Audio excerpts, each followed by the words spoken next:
dear students. Today we are going to see about the temperature. Why we need to learn about temperature? In the weather you have the hotness and coldness. So to differentiate that one, to measure that one, you need the quantity called temperature. And in the temperature can be measured by the devices called thermometers. Okay, different types of thermometers are there. In that, we will be measuring the temperature.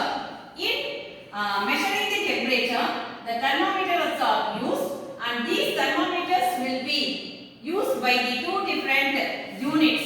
That is, one is degree Celsius and another one is degree Fahrenheit. These are the two various units we will be using. Actually, the unit of temperature is measured by Kelvin.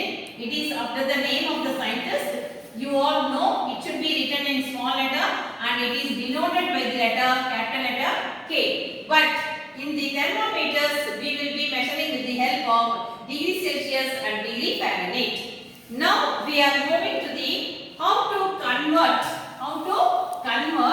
the degree Celsius and degree Fahrenheit with the help of a small formula. It is a very important formula where when you are going for competitive exams, you will be asked.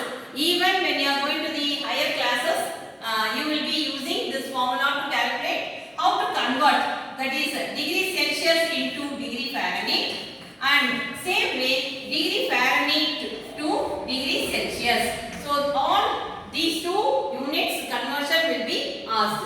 In this, the first one we are going to see about degree Celsius to degree Fahrenheit and degree Fahrenheit to degree Celsius. I will be writing the general formula, that is degree Celsius, that is C by 100.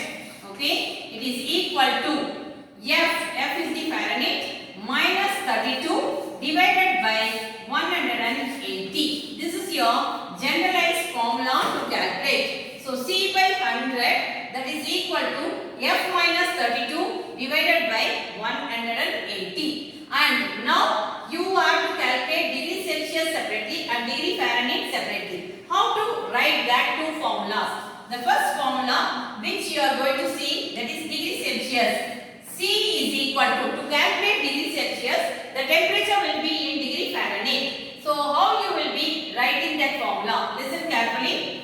When this 100 comes here, it will be goes to the numerator divided by 180 and multiplied by, that is F minus 32. Now you cancel the 0 and 0, okay, and this will be goes in 2 table 5 times, and this will be goes in 2 table 9 times. So C will be equal to 5 by 9 into, okay, F minus 32, where in the F you have to write the Fahrenheit temperature.